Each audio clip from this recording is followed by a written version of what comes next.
أما بعد فقد قال الله تبارك وتعالى في القرآن المجيد والفرقان الحميد أعوذ بالله من الشيطان الرجيم بسم الله الرحمن الرحيم وهو الذي أنشأ جنات معروشات وغير معروشات والنخل والزرع مختلفا أكله والزيتون والرمان مشتبها وغير متشابه كلوا من ثمره إذا أثمر وآتوا حقه يوم حصاده ولا تسرفوا إنه لا يحب المسرفين ومن الأنعام حمولة وفرشا كلوا مما رزقكم الله ولا تتبعوا خطوات الشيطان إنه لكم عدو مبين 8 أزواج من الضأن 2 ومن المعز 2 قل آذكرين حرم أم الأنثيين أما اشتملت عليه أرحام الأنثيين نبئوني بعلم إن كنتم صادقين صدق الله العلي العظيم وقال تعالى في مقام آخر في شأن حبيبه الكريم إن الله وملائكته يصلون على النبي يا أيها الذين آمنوا صلوا عليه وسلموا تسليما حضرات کرام و معزز سامعین، ابھی میں نے جو سورہ انعام کی آیات کی تلاوت کا شرف حاصل کیا، اس میں رب تبارک و تعالیٰ اپنی خلقت اور اپنی قدرت کا اظہار فرما رہا ہے کہ اللہ کی ذات وہ کس شان و عظمت والی ذات ہے کہ اس نے صرف مخلوق انسانوں کو پیدا ہی نہیں کیا، بلکہ انسانوں کو پیدا کرنے کے بعد انسان کی حیات اور زندگی کا تعلق اور دار و مدار جس پر ہے، ان چیزوں کو بھی اللہ تعالیٰ نے پیدا کیا تاکہ ان کے ذریعے سے انسان اپنی حیات اور زندگی کی بقا کو حاصل کر سکے۔ جتنے بھی کھیت، جانور، مویشی، زراعت، پھل وغیرہ جو اللہ تعالیٰ نے پیدا کیے ہیں، یہ سب اس کی خلقت کے اندر اللہ تبارک و تعالیٰ کی یہ قدرت کی آثار بھی نظر آتے ہیں، اور اس کے ربوبیت کے اور پرورش کرنے والا ہونے کے ثبوت بھی اس کے اندر پائے جاتے ہیں کہ اللہ تبارک و تعالیٰ صرف تمہارا خالق ہی نہیں ہے، بلکہ اللہ تعالیٰ ایسی قدرت والا ہے کہ وہ تم پر ایسی نعمتیں تمہارے لیے پیدا فرمائی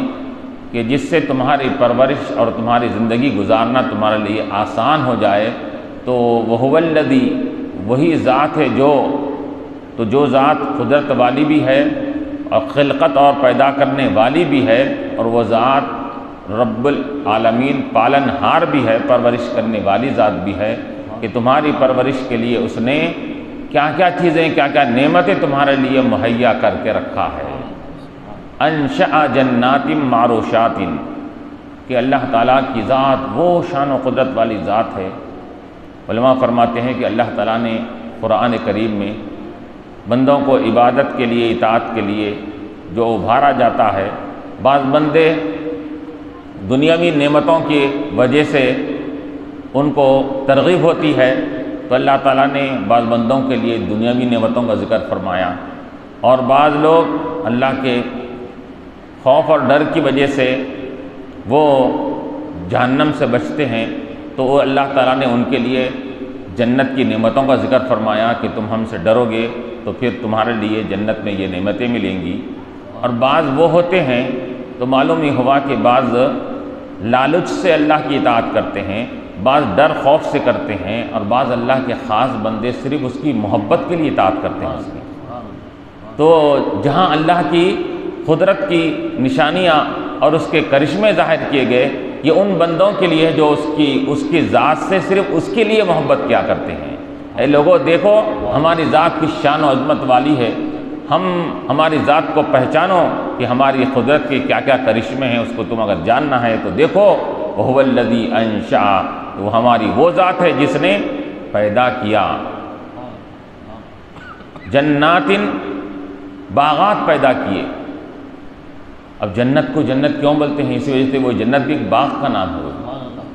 اسی وجہ سے جنت بولا جاتا ہے اس کو۔ تو یہاں جنات سے مراد یہاں پر باغات، دنیاوی باغات مراد لیے گئے ہیں، جنات معروشات غیر معروشات، کہ اللہ تعالیٰ نے تمہارے لیے باغات پیدا کیے جو معروشات وغیرہ معروشات، یعنی کہ وہ باغات ایسے ہیں کہ جس میں بعض پھل اس کے اندر، بعض چیزیں وہ بیل کی شکل میں آگے بڑھتی ہیں، بیلدار ہوتی ہیں، کدو کی بیل، انگور کی بیل، اور بعض بیلیں اوپر ٹٹیوں سے اوپر چڑھائی جاتی ہے، اس کو تو چھتوں پہ جاتی ہے، بعض ٹٹیوں سے چڑھاتے ہوئے اس کو چھتوں پہ جاتے ہیں۔ تو معروشات اسے ہی کہتے ہیں جو چھتوں پر، ٹٹی پر، یا کوئی بانسیں دے کر اس کو سپورٹ دے کر، کیونکہ بیل جب بڑھتی ہے تو اس کو سپورٹ اور سہارا ہونا پڑتا ہے اس کے لیے، تو اس کو سہارا دینے کے لیے بانس لگاتے ہیں، یا اس کو پھر بعد میں چھتوں پر پھیلنے لگتی ہے اس کے اندر، پھر اس کے بعد سے اس کے انگور کے اس میں خوشے آتے ہیں اور دوسرے پھل وغیرہ لگتے ہیں اس کے اندر۔ بعض ایسے ہوتے ہیں معروشات ہوتے ہیں وغیرہ معروشات، اور بعض یہ بیل کو ضرورت نہیں پڑتی وہ، بلکہ بغیر بیل کے زمین پر ہی وہ خود آگے بڑھتے جاتے ہیں، اس کے اندر زمین پر آگے بڑھتے جاتے ہیں، بیل اور اس کو اوپر اٹھانے کی ضرورت نہیں پڑتی اس کے اندر۔ مثال کے طور پر کدو ہے، اس کو اوپر جانے کی ضرورت نہیں ہے، خربوزہ ہے، تربوز ہے، یہ سب بیلیں زمین پر آگے پھیلتی جاتی ہیں اس کے اندر، اور وہ اپنے پھل اور کیا ہے، اپنے پھل اور پھول اپنے دینے لگتے ہیں اس کے اندر۔ تو معروشات اللہ نے کیا بنائے؟ بیل والے درخت بھی بنائے، بغیر بیل والے بھی بنائے، اور بعض بیل والے ایسے بنائے کہ جو اوپر جا کر وہ آگے نشوونما پاتی ہیں، اور بعض بیل ایسے بنائے جو زمین پر نشوونما پاتی ہیں، ایک معنی۔ دوسرے غیر معروشات سے مراد مفسرین فرماتے ہیں کہ بعض ایسے درخت بنائے جس کو بیل کی ضرورت نہیں ہے، صرف تنوں سے وہ آگے بڑھتے جاتے ہیں، پتے اور اس کو ٹہنیاں آتے ہیں، پھر اس کو پھل لگنے لگتے ہیں، جیسا کہ مختلف آم ہے، سیب ہے وغیرہ ہے، اس کو بیلوں کی ضرورت نہیں ہے، یہ تن اور اس کے جڑوں اور اس کے تنا جو ہوتا ہے، تنوں سے آگے بڑھتے بڑھتے اس کو اندر جب ڈالیاں لگتے ہیں، پتے لگتے ہیں تو اس کو پھل لگنے لگتے ہیں۔ تو اللہ کی ذات وہ ہے کہ جس نے بیل والے درختیں بھی بنائے، بغیر بیل والے بھی بنائے، تن آور درخت بنائے اور پھل آور درخت بنائے اللہ تعالیٰ نے، وغیرہ معروشات۔ تو اس کے اندر اللہ تبارک و تعالیٰ کی یہ قدرت کے نشانیاں ظاہر ہو رہے ہیں کہ دیکھو اللہ تبارک و تعالیٰ نے اوپر کی شکل میں بیل بنائی تو انگور کی بنائی، انگور زیادہ وزنی نہیں ہوتے اس کے اندر، تو اس صرف تھوڑا بہت سپورٹ اس کو مل گیا اگر تو وہ آگے بڑھنے لگتے ہیں اس کے اندر ہے۔ لیکن خربوزہ، تربوزہ اور یہ کدو وغیرہ ذرا ہیوی اور ویٹ والے ہوتے ہیں اس کے اندر، تو اوپر جانے سے وہ اس کا ویٹ کوئی سنبھال سکے نہیں سنبھال سکے، اللہ تعالیٰ نے کیا کیا کہ ٹھیک ہے ہم زمین پر اس کو پھیلا دیتے ہیں، زمین اس کا بوجھ برداشت کر لیتی ہے اس کے اندر۔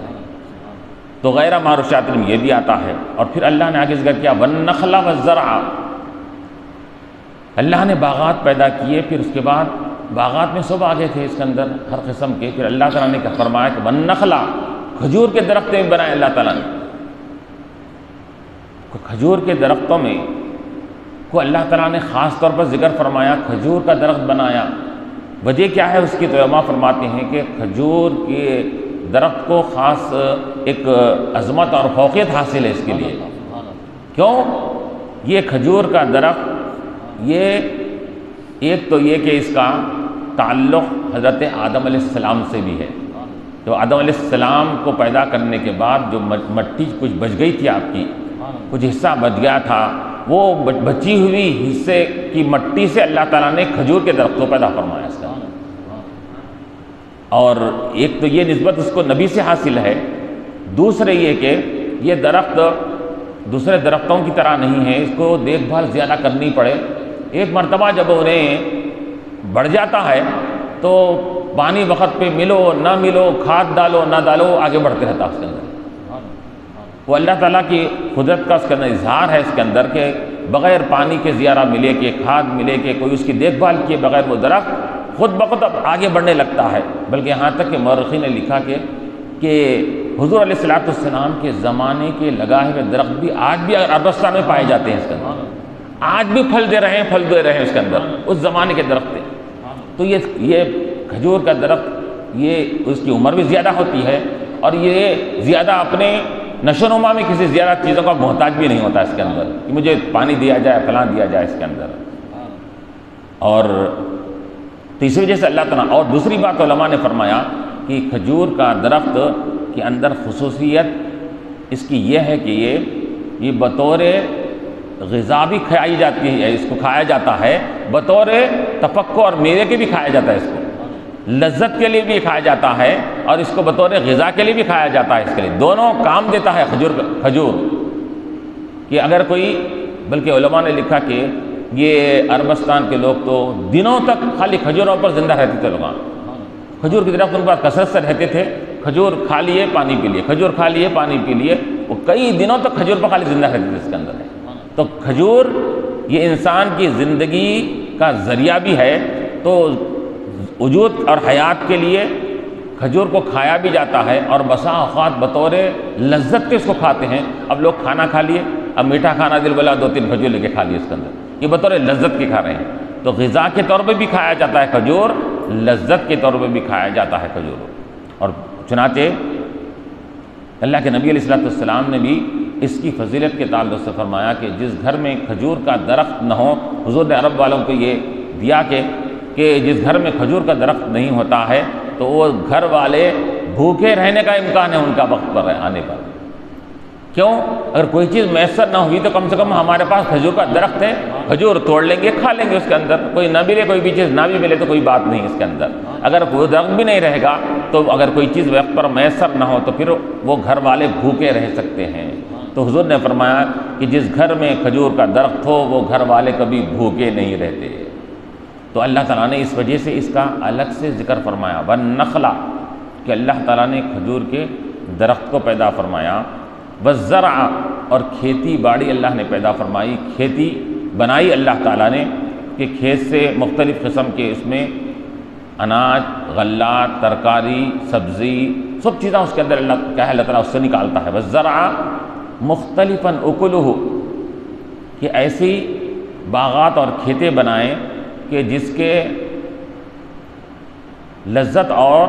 مزہ جس کا مختلف ہے، مختلفاً اکلہ، کہ ہر پھل دوسرے پھل سے یہ الگ ہوتا ہے، رنگ میں الگ، بو میں الگ، مزے میں الگ، کیفیت میں الگ، اس کی طبیعت میں الگ ہوتا ہے اس کے اندر۔ مختلفاً اکلہ، اس کا کھایا جانا مختلف طریقے کا ہوتا ہے، کس میں لذت میں بھی مختلف ہے، رنگ میں بھی مختلف ہے اور کیفیات میں بھی اس کے اندر مختلف ہے۔ مختلفاً اکلہ، والزیتون والرمان، اور اللہ تبارک و تعالیٰ نے زیتون کا درخت بھی بنایا، والرمان، اور انار بھی اللہ تعالیٰ نے پیدا فرمایا۔ والزیتون والرمان، انار کا درخت اور زیتون کو اللہ تعالیٰ نے پیدا کیا، مشتبہاً وغیر متشابہ۔ اب یہاں پر اللہ نے فرمایا کہ جو ایک اعتبار سے یہ زیتون اور انار کے درخت ایک اعتبار سے ایک دوسرے کے مشابہ ہے، ملتے جلتے ہیں، وغیر متشابہ، اور ایک حیثیت سے ایک دوسرے کے مشابہ نہیں ہے، کہ کس میں مشابہ ہے؟ یہ کھجور کا درخت، یہ زیتون کا درخت اور انار کا درخت دیکھنے میں بالکل من مشابہ ہے، وہ سیم درخت دکھتا ہے اس کے اندر، اس اعتبار سے مشابہ ہے، لیکن اگر میوے کو دیکھا جائے تو مزے کے اعتبار سے، لذت کے اعتبار سے دونوں کے لذت الگ ہے اس کے اندر ہے، کہ زیتون کا پھل کا مزہ الگ، رمان اور انار کا، یعنی انار کا مزہ اور اس کی کیفیت اور اس کی لذت الگ ہوا کرتی ہے۔ وَالنَّخْلَ وَالزَّرْعَ مُخْتَلِفًا أُكُلُهُ وَالرُّمَّانَ وَالزَّيْتُونَ وَالرُّمَّانَ مُشْتَبِهًا غَيْرَ مُتَشَابِهِ كُلُوا مِن ثَمَرِهِ إِذَا أَثْمَرَ وَآتُوا حَقَّهُ يَوْمَ حَصَادِهِ۔ تو اللہ تعالیٰ نے فرمایا کہ کلوا من ثمرہ، کہ کھاؤ تم اس کے پھلوں کو، اس کے میووں کو، اس کی کھیتی کو زمین سے نکلنے والی، اذا اثمر، جب وہ پھل آور ہو جائے، جب کھیت، درخت اور باغات جب پھل دینے لگے، اذا اثمر، جب پھل دینے لگے تو تم اس کے پھلوں کو تم کھا سکتے ہو، ہم نے پیدا کیا، ہم نے اگایا اور ہم تم کو اجازت دے رہے ہیں، تم اس کو جیسا چاہے کھا سکتے ہو۔ کلوا من ثمرہ اذا اثمر، جب وہ پھلاور ہو جائیں تو علماء فرماتے ہیں یہاں پر کہ اس کے کھانے کے لیے کوئی اللہ تعالیٰ نے کوئی رکاوٹیں، ریسٹرکشن نہیں رکھا اس کے اندر کہ پھل کو پورا پکنے کے بعد کھانا، اس سے پہلے نہیں کھا سکتے، توڑنے کے بعد اس کو فلاں کر دھو کے کھانا، اس سے پہلے نہیں کھا سکتے، کاٹ کے کھانا ویسا نہیں کھا سکتے، کسی بھی چیز کی شرط نہیں رکھی اللہ تعالیٰ نے۔ تو علماء فرماتے ہیں کہ آپ پھلوں کو کچے بھی کھا سکتے ہیں، گدرے بھی کھا سکتے ہیں، پکے بھی، جیسا چاہو کھا سکتے ہیں، اس کے اندر ہے۔ اس واسطے دیکھا جاتا ہے کہ آم ہے، آم کا درخت اللہ نے بنایا، ابھی کچے رہتے ہیں، کیری نکال لیتے ہیں، اس کو، اس کا اچار بھی بناتے ہیں، کیری سے بھی لذت حاصل کرتے ہیں اس کے اندر۔ کھجور ہے، کھجور بالکل جب انہیں لگتا ہے، لگنے کے بعد سندولا جس کو بولتے ہیں، پہلے بھی کچا پکا رہتا ہے، اس کو بھی لوگ کھاتے ہیں، ذرا آگے بڑھ گیا انہیں تھوڑا سا پک گیا، اس کو بھی توڑ کر کھاتے ہیں اس کے اندر، جب پورا پک جائے تو اس کو بھی کھاتے ہیں۔ اس میں کسی قسم کی رکاوٹ نہیں۔ اللہ نے کیا فرمایا، جب بھی وہ پھل آور ہو جائے، پھل درخت پر دینے لگے تو تم اس کے کچے پکے کے اعتبار سے ہمارے لیے تمہارے اوپر کوئی رکاوٹ نہیں ہے، تم اس کو جیسا تمہاری طبیعت چاہ رہی اس کو تم کھا سکتے ہو۔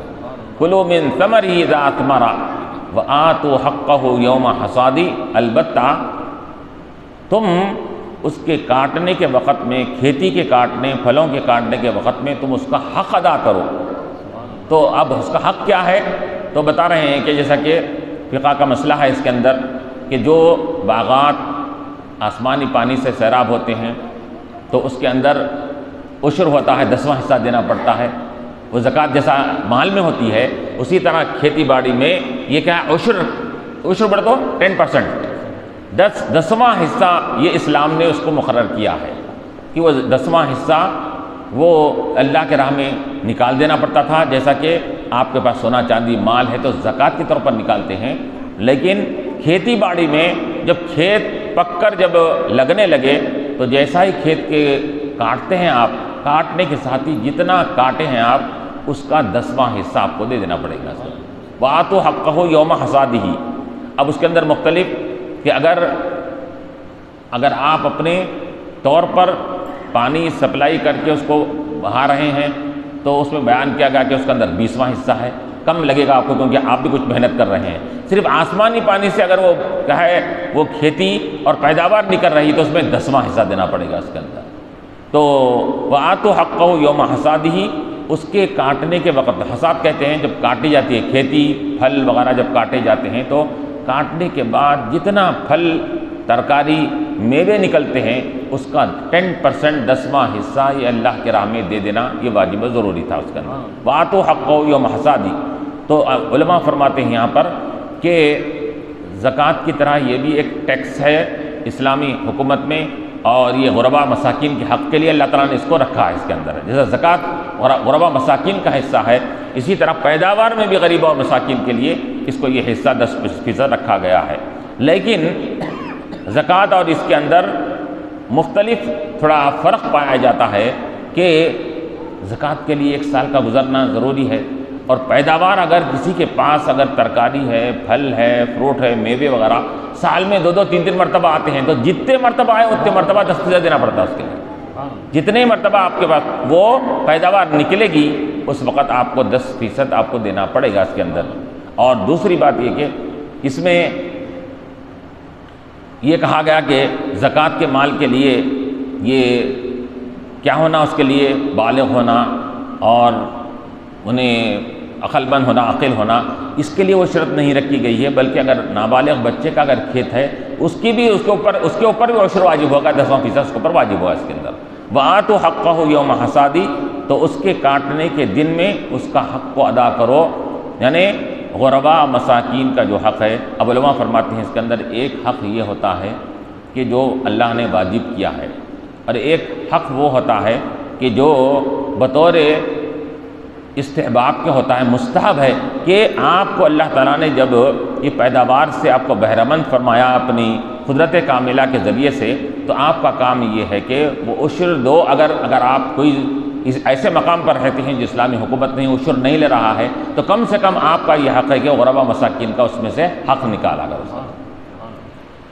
اب کوئی بولے کہ اسلامی حکومت نہیں ہے، یہاں پر کوئی ٹیکس وغیرہ پیداوار کا کہیں لینے والا نہیں ہے، تو ان کے لیے حکم یہ ہے کہ کم سے کم تم غربا اور مساکین کا خیال رکھتے ہوئے اس کے اندر سے اس کا تم حصہ اور اس کا فیصد تم نکال دیا کر اس کا۔ وَآتُوا حَقَّهُ يَوْمَ حَصَادِ وَلَا تُسْرِفُوا، اور اسراف مت کرو، بیجا اس کو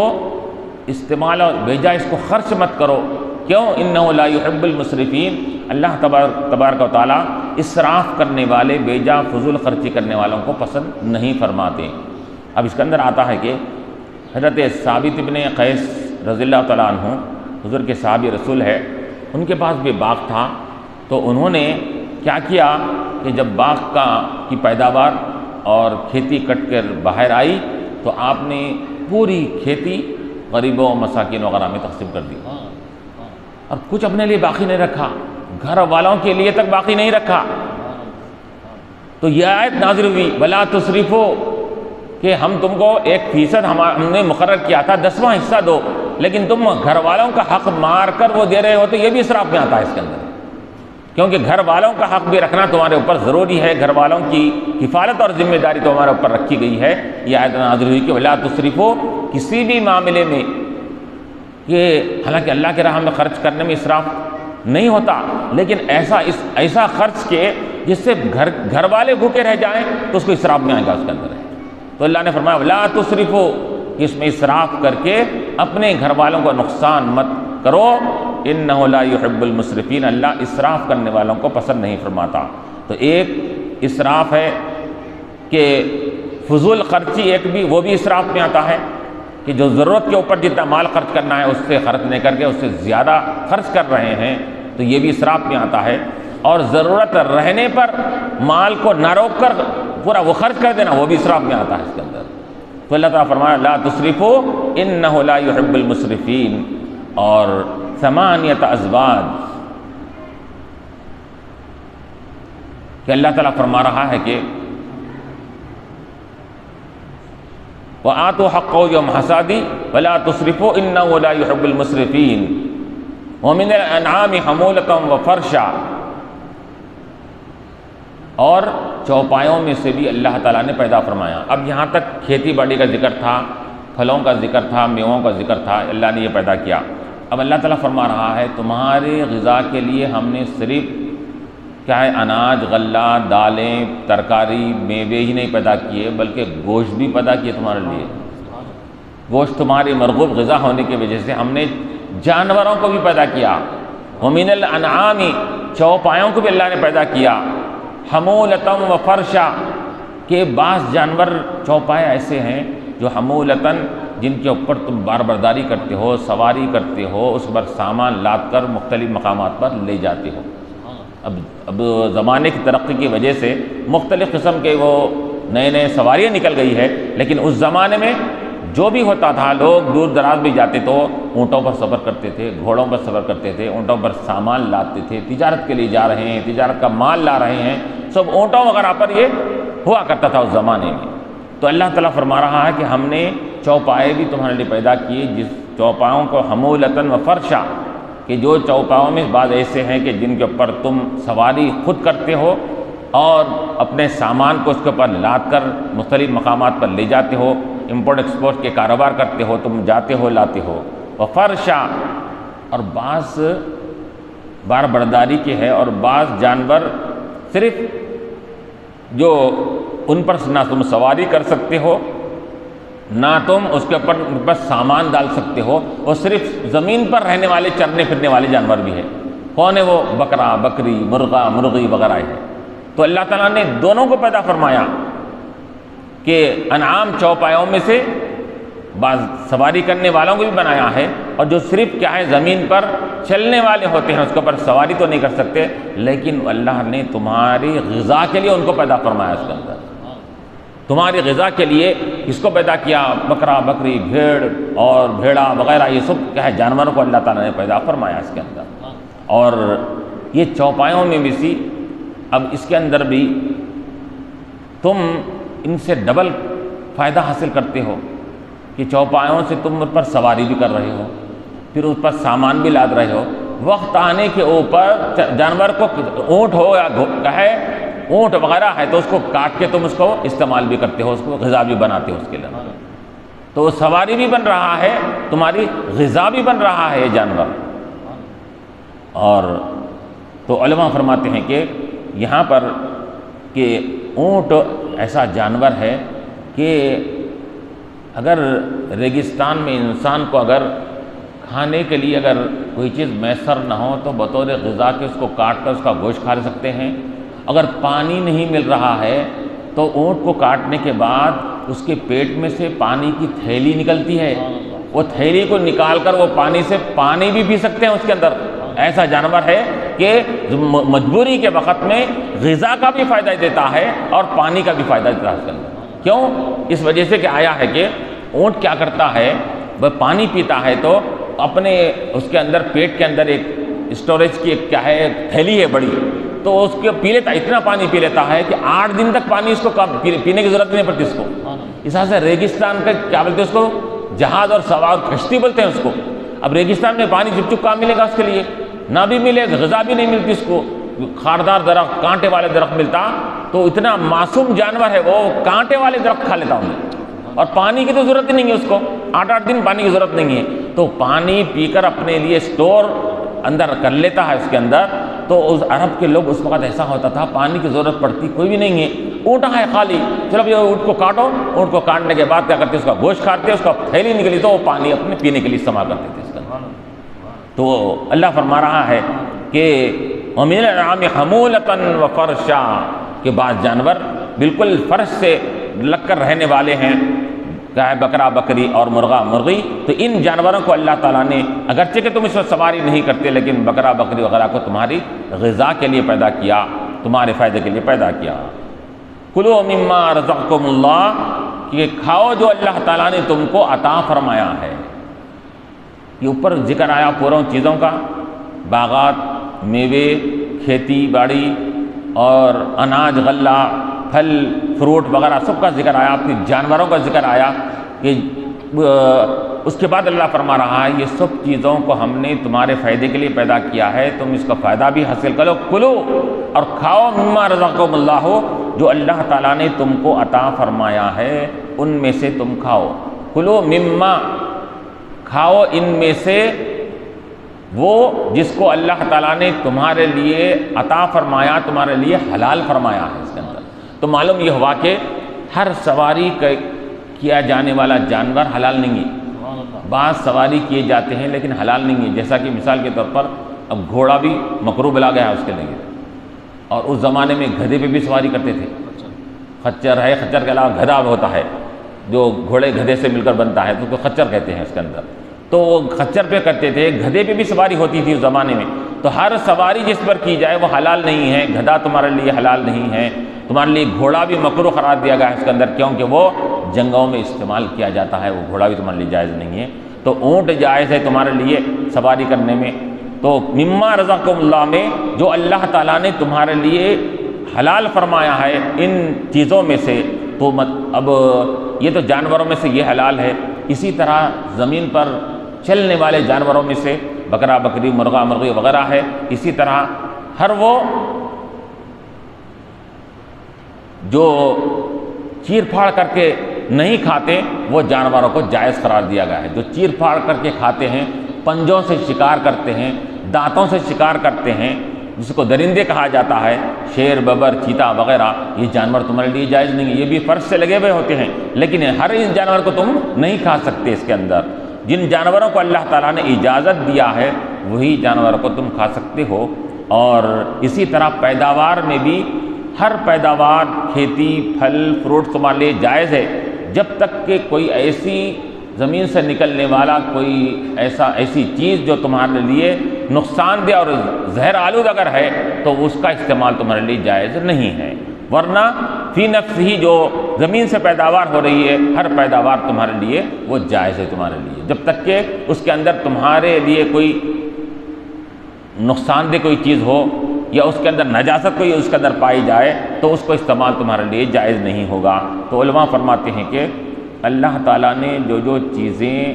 عطا فرمائی ہے تو اللہ کی عطا کردہ چیزیں جائز اور حلال ہوتی ہے جب تک کہ اس کے حرام ہونے کا ذکر قرآن یا حدیث میں نہ آ جائے اس کے اندر، کیونکہ اللہ نے کیا فرمایا، جو اللہ نے تم کو دیا ہے اور اس کے تعلق سے حرمت کا ذکر نہیں فرمایا تم اس کو کھاؤ، جہاں حرمت کا ذکر آ جائے کہ یہ حرام ہے اس سے رک جاؤ۔ تو معلوم ہے کہ ہر شے، ہر چیز حلال ہے اور حرام ہونے کے لیے دلیل کی ضرورت پڑتی ہے، حرام ہونے کے لیے دلیل کی ضرورت پڑتی ہے اور پروف کی ضرورت پڑتی ہے، حلال ہونے کے لیے پروف کی ضرورت نہیں ہے اس کے اندر۔ ورنہ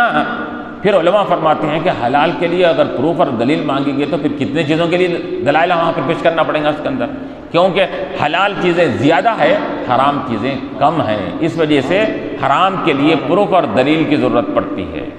ہر چیز فی نفس ہی حلال ہے۔ اور پھر کلوا مما رزقکم اللہ ولا تتبعوا خطوات الشیطان، کہ تم شیطان کے راستوں پر مت چلو، کہ جیسا کہ وہ لوگ کیا کرتے تھے کہ یہ کھیتی میں سے بعض بتوں کے نام پہ رکھتے تھے۔ جب سابقہ 10 میں آیا تھا، اس سے پہلے کہ آیات میں ذکر کیا گیا کہ یہ سب پیداوار اللہ کی پیدا کردہ ہے، اللہ کی حلال کردہ ہے، لیکن تم کیا کر رہے ہیں، بعض کھیتیوں کو معبودوں کے نام پر، بعض کو کیا ہے جانوروں کو معبودوں کے نام پر کر کے اس سے کھانا چھوڑ دے رہے ہیں، اپنے اوپر حرام کر لے رہے ہیں، یہ میرے لیے حلال نہیں ہے، حرام نہیں کر رہے ہیں۔ بعض جانور کو اپنے اوپر حرام کر رہے ہیں، بعض کھیتیوں کو اپنے اوپر ناجائز سمجھ رہے ہیں، بعض پیداوار کو اپنے اوپر حرام سمجھ رہے ہیں۔ یہ تمہارا حرام سمجھنا یہ تمہارا اپنی طرف سے ہے، یہ شیطان کے وسوسوں سے ہے۔ اور ولا تتبعوا خطوات الشیطان، شیطان کے راستے اور اس کے وسوسوں والی باتوں پر تم عمل پیرا مت ہو۔ ولا تتبعوا، مت پیروی کرو تم شیطان کے راستوں کی، کیوں؟ اس وجہ سے کہ حرمت کے لیے دلیل ہونا پڑتا ہے، اور تم اپنے ذہن سے، اپنے ظام باطل سے، اپنے گمان سے تم نے اس کو کیا ہے، اس کو حرام کر لیا۔ وہ چیز جس کو اللہ تعالیٰ نے پیدا فرمایا، پیدا فرما کر انہیں حلال نہیں کیا، اور تم اس کو اپنی ظام باطل سے حرام کر رہے ہیں اس کے اندر۔ تو یہ ظام باطل سے جو تمہارا کرنا یہ شیطان کا راستہ ہے، یہ شیطان کے راستے سے تم پرہیز کرو اور اس کے راستے پہ مت چلو۔ انہ لکم عدو مبین، کیوں؟ اس وجہ سے کہ یہ شیطان تمہارا کھلا دشمن ہے، یہ تمہارا کھلا ہوا دشمن ہے، اور جس نے تمہارے والد، تمہارے باپ آدم علیہ السلام کے ساتھ بھی دشمنی کر کے اس نے جنت سے آدم علیہ السلام کو نکالا تھا، اور نکالتے وقت ان کو بھی نکالا، اور نکالتے وقت اس نے اللہ تعالیٰ سے وعدہ کر کے آیا ہے کہ میں آدم کی اولاد کو بھٹکاؤں گا اور ان کے نیکی کے راستے پر بیٹھ کر ان کو میں برائی کے راستے کی طرف لگاؤں گا اس کے اندر۔ تو وہ یہ دشمنی اس کی، یہ اللہ تعالیٰ سے وعدہ کر کے آیا ہے اور دشمنی نکال رہا ہے انہیں۔ تو یہ ایسا دشمن ہے جس کی دشمنی کا پروف بھی ہے، ثبوت بھی ہے، اللہ تعالیٰ بھی اس کا گواہ بھی اس کے اندر ہے۔ تو یہ شیطان کے باتوں میں، اس کے بھٹکاوے میں آنا، گویا کہ دشمن کے باتوں میں آنا، کوئی انسان کوئی دشمن کی باتوں میں آتا ہے کیا؟ تو یہ تو دشمن ایسا دشمن ہے، عام دشمن تو ایک وقتی طور پر دشمنی کرے گا، لیکن یہ شیطان تو تمہارا ایسا ابدی دشمن ہے کہ اس نے یہ تمہارے جان کا نقصان نہیں، تمہارے مال کا نقصان کم کرتا ہے، تمہارے ایمان کا نقصان دہ ہے سب سے زیادہ ہے۔ کیوں؟ دشمن اتنا جو چیز چرا رہا ہے، وہ چیز جو چرائی جا رہی ہے، جو چیز لی جا رہی ہے، اس کی اہمیت کی طرف دیکھا جائے گا، جتنی اہم چیز کی طرف تمہارا نقصان کر رہا ہے وہ اتنا خطرناک دشمن ہوگا۔ مال کو لینے والا، جان کو لینے والا، مال کو لینے والا یہ دشمن، اس سے بڑا دشمن جان کو لینے والا، اور جان اور مال سے زیادہ ایمان لینے والا وہ سب سے بڑا دشمن ہوگا اس کے اندر۔ تو یہ شیطان تمہارا ایمان چھیننے کی فکر میں رہتا ہے، اس کو دشمن سمجھو۔ انہ لکم عدو مبین۔ پھر اللہ تعالیٰ نے فرمایا کہ ثمانیۃ ازواج، کہ یہ جانوروں کے 4 جوڑے بنائے ہم نے۔ 8 جوڑے سے مراد یعنی نر مادہ ملا کر جملہ 8 ہوتے ہیں۔ ثمانیۃ ازواج، 8 جوڑے ہیں،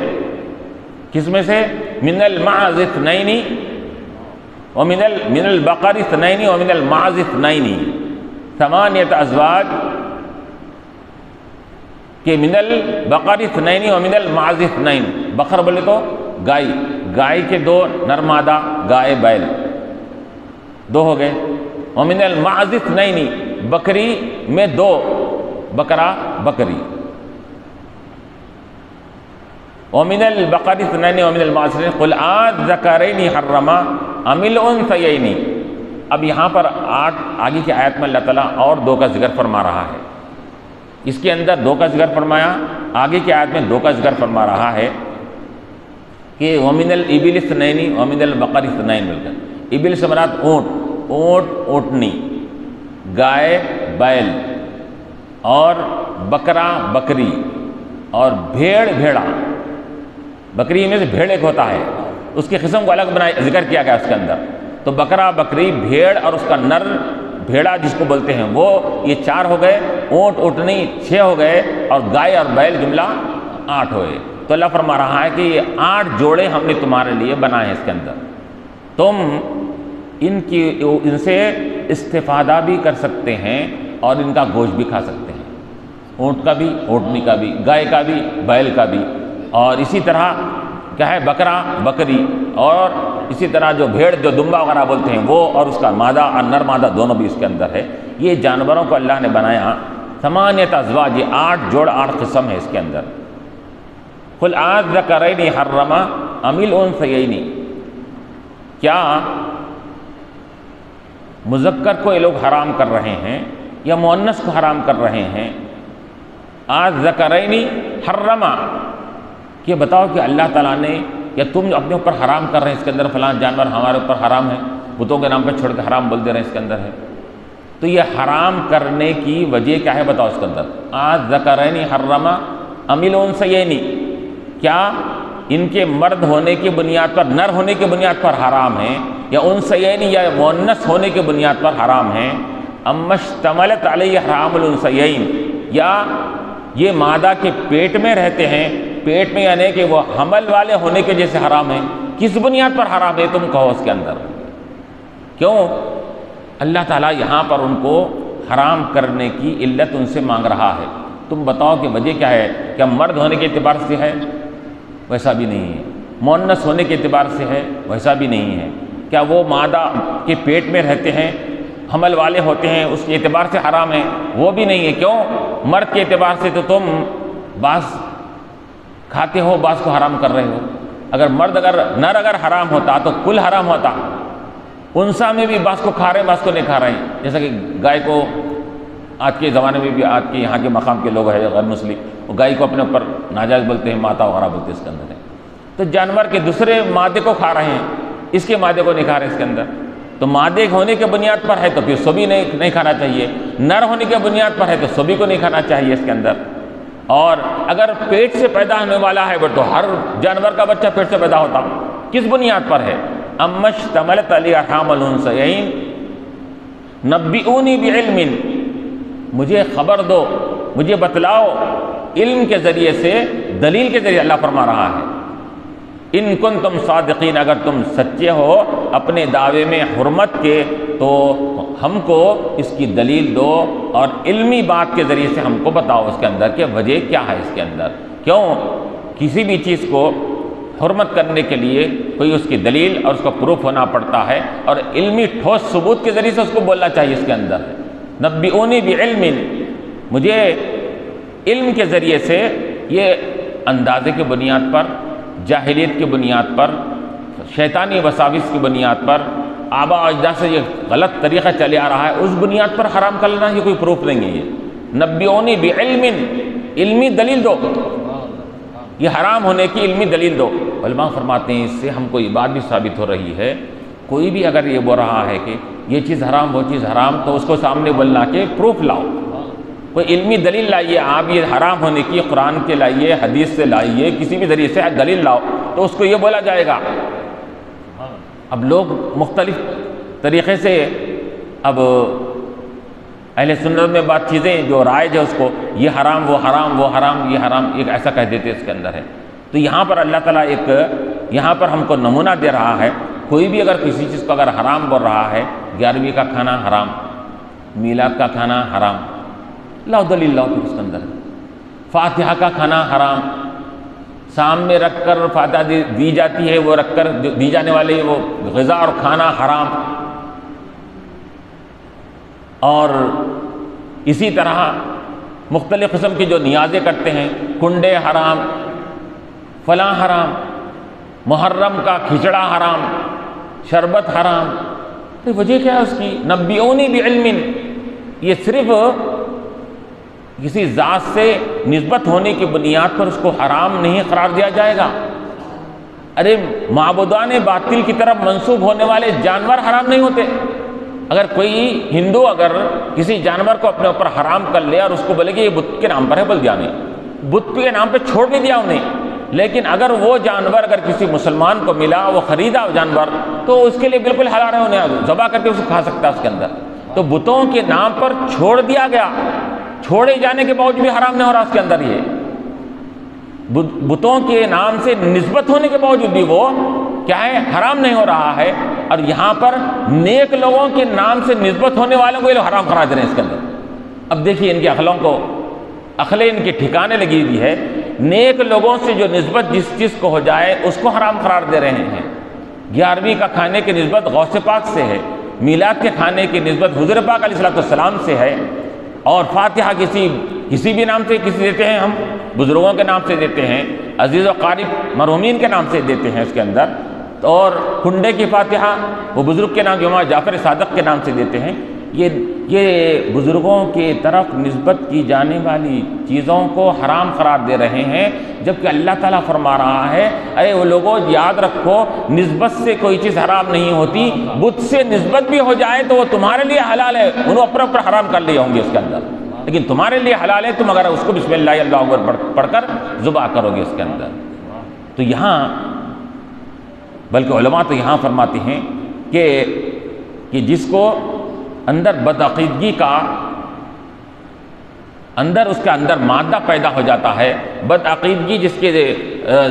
دل میں اور ذہنوں میں رچ بس جاتی ہے، تو وہ کیا کرتے ہیں؟ اچھے لوگوں کے طرف نسبت کی جانے والی چیزوں کو وہ حرمت کی طرف، شرک کی طرف منسوب کرنے لگتے ہیں۔ یہ لوگوں کا اپنا بنایا ہوا ہے، حالانکہ ہم کو اگر قرآن و حدیث سے اگر ہم کو مثالیں اگر نکالی جائے تو ہم کو تو یہ معلوم ہو رہا ہے کہ نیک لوگوں کی نسبت سے وہ چیز حرام نہیں ہوتی بلکہ حرمت اور عظمت والی بن جاتی ہے۔ وہ چیز جس چیز کو نیک لوگوں سے نسبت ہو جاتی ہے، نسبت ہو جانے سے وہ حرام نہیں بلکہ حرمت والی بن جاتی ہے، عظمت والی بن جاتی ہے۔ کہ دیکھیے جیسا کہ پانی کو نسبت اسماعیل علیہ السلام کے پیر کی رگڑ سے ہوئی تو آب زمزم بن گیا، وہ پانی سے وہ، لیکن اسماعیل علیہ السلام کی پیر کی رگڑ سے نکلا تھا تو وہ پانی آب زمزم بن گیا۔ جس مقام پر ٹھہر کے ابراہیم علیہ السلام نے کعبۃ اللہ کی بنیاد ڈالی تھی، بنایا تھا، تو وہ زمین کا حصہ جس پر ٹھہر کر آپ بنا رہے تھے، وہ زمین کے حصے نے ابراہیم علیہ السلام کے نقش قدم کو اپنے اندر پیوست کر لیا، وہ مقام ابراہیم بن گیا وہ۔ اور جن پہاڑوں پر حضرت بی بی ہاجرہ یہ صرف اللہ کی رضا کی خاطر دوڑی تھی، وہ اللہ تعالیٰ نے ان پہاڑوں کو صفا مروہ کی شکل بنا کر اس کو شاعر اللہ بنا دیا اللہ تعالیٰ نے۔ تو یہاں تو یہ ہم کو معلوم ہو رہا ہے کہ نیک لوگوں سے نسبت سے وہ چیز یہ حرام نہیں بنتی، وہ چیز کے اندر اور حرمت بڑھ جاتی ہے، عزت بڑھ جاتی ہے، اور اس کے اندر برکت اور اس میں اضافہ ہو جاتا ہے اس کے اندر۔ تو یہاں وہی کہا گیا کہ یاد رکھیں کہ اپنے عقیدے کی حفاظت کریں، یہ آج کل کے موجودہ لوگوں کی بدعقیدگی کی باتوں میں نہ آئیں اس کے اندر، کہ یہ لوگ یہ اچھے لوگوں نیک لوگوں سے اپنے آپ کو یہ خود بھی منسوب نہیں کرتے، اور جو منسوب ہیں ان کو بھی وہ لوگوں سے بھٹکانا چاہتے ہیں اس کے اندر۔ یہ چاہتے ہیں کہ نیک لوگوں سے ان کا تعلق ختم ہو جائے، نیک لوگوں سے نسبت ان کی ختم ہو جائے، حالانکہ یہاں پر نسبتیں تو ایسی ہیں کہ نسبتوں کی وجہ سے کہ یہاں تک کہ مدینہ کی منورہ کی مٹی کو حضور پاک علیہ السلام کے قدم مبارک اس مٹی کو لگے تو مٹی جا کر خاک شفا بن گئی وہ مٹی اس کے اندر۔ تو یہاں تو یہ بولا جا رہا ہے انبیاء کی اولیاء کی نسبتوں سے ان سے ساتھ وابستہ ہو جانے سے کوئی بھی شے محترم ہو جاتی ہے۔ ارے یہ تو دور کی بات ہے، تو معلوم یہ ہوا کہ برے لوگوں سے اچھی چیز بھی اگر منسوب ہو جاتی ہے تو بری ہو جاتی ہے، اور اچھے لوگوں سے بری چیز بھی اگر منسوب ہو جاتی ہے تو بری چیز بھی اچھی ہو جاتی ہے، اس کے اندر ہے۔